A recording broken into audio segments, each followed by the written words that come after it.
Hi, I'm Matthias from TC Electronic, introducing the PLETHORA X1 tone print loader. This handy little device allows you to store up to 14 different effects at any given time, selecting from the tone print effects available in PLETHORA X3 and PLETHORA X5. First of all, we have these 7 different effect slots. And you can see by turning this, I can select between a range of different effects. These are just the preloaded effects on the pedal. You can change them out at any time using the tone print app, which we'll get into later.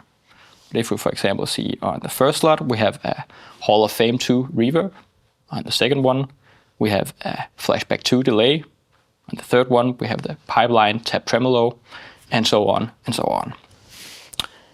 And using these different effects, you can change the tone print. So each of the effects comes with a bunch of different built-in tone prints as well. So for the reverb, for example, we have Cathedral, we have Hall, we have Plate, Room, Shimmer, and then there's additionally a user tone print that you can load into the tone print.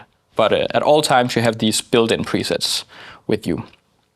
And the way you change the preset is simply just by using the toggle switch here. So moving around with it through the menu, and then either you let it time out and it will select the tone print you're on, or you can manually press the foot switch to select it. You can also change the foot switch functionality on the pedal itself. And you do this by holding the foot switch and then using the toggle switch to enter the menu as before. You then scroll through the menu and select just as with the tone prints. And for the reverb, we have the following options. So we have mesh, latching, momentary and mesh, or AB mode. So first of all, we have latching foot switch mode, which is basically what we know from most pedals. So this is, you press the foot switch to turn the effect off, and then you press it again to turn it on. Good old. Then we have momentary foot switch mode, which is you press the foot switch down to enable the effect, and then when you release, you turn it off again.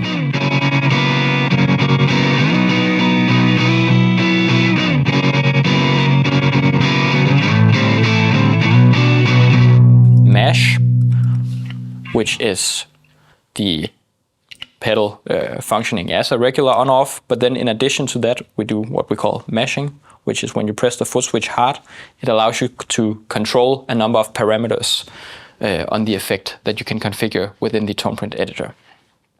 And this allows you to do sort of like what you would do with an expression pedal, but just using the foot switch.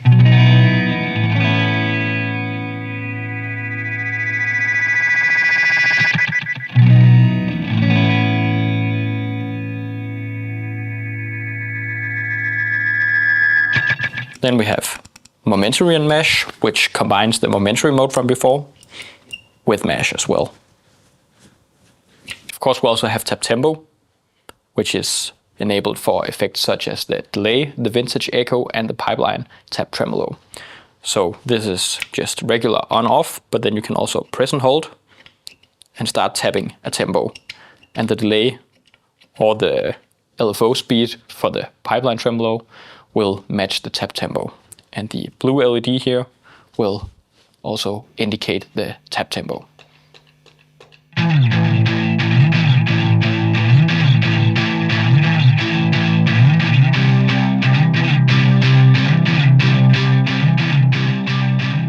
And then last but not least, we have the AB mode.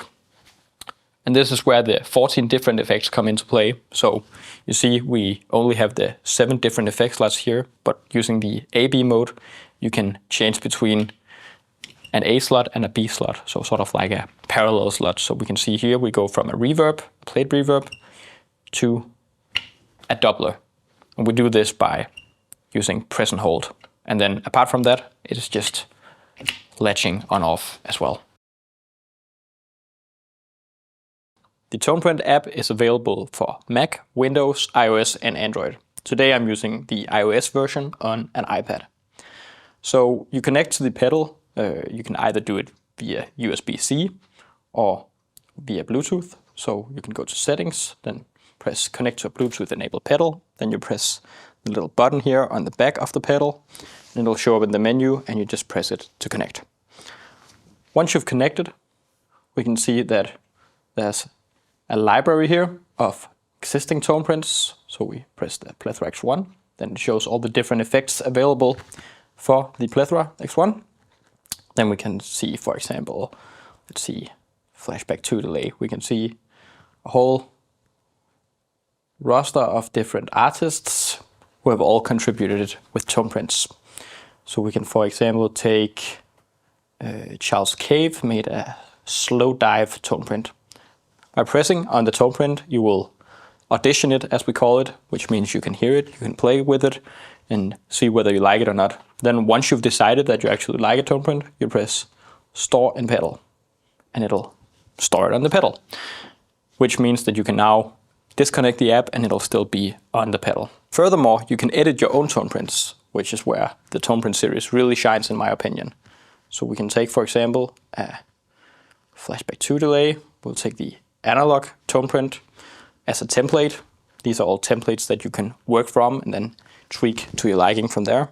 And we'll press the pencil here, which opens up this menu where you can access a whole lot of parameters that you can't otherwise access on the pedal.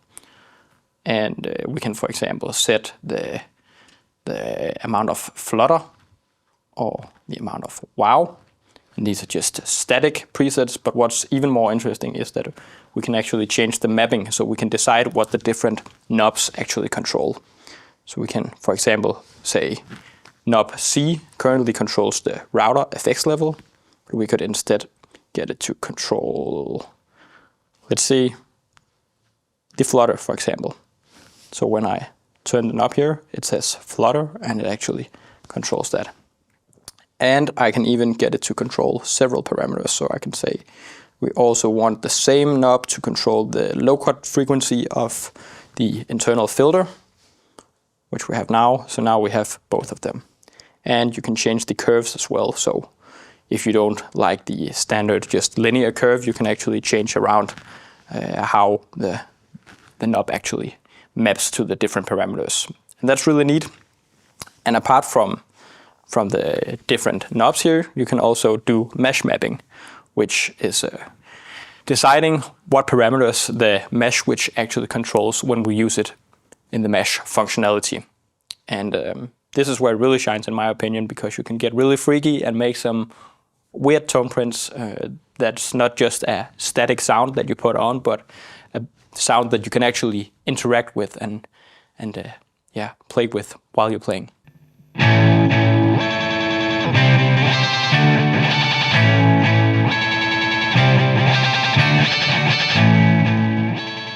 This edit menu is also where you access the product settings, so product-wide settings.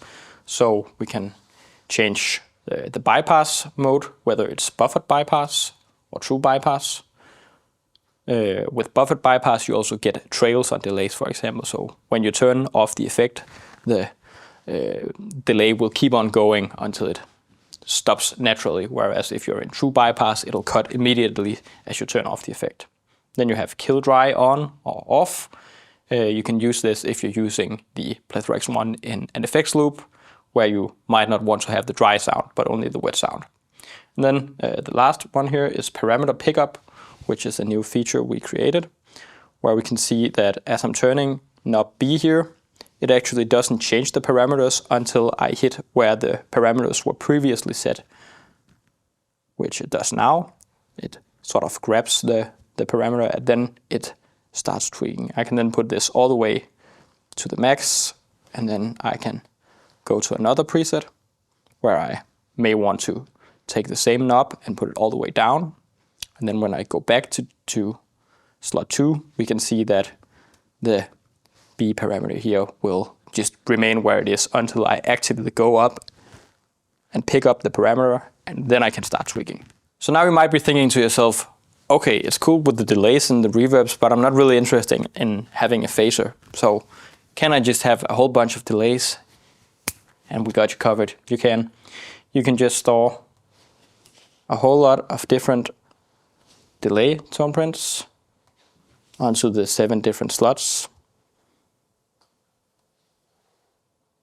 And maybe let's put some reverbs on the last 4 or something like that. So my point is basically just that you're not limited to having a single user tone print or artist tone print of a certain type of effect. You can mix and match just as you want. So fully configurable. So that was an introduction to the PLETHORA X1 tone print loader and its functionalities. I hope we covered everything. If there's still any questions, please leave them in the comments. And if there's things you'd like us to discuss in a future video, leave that in the comments as well.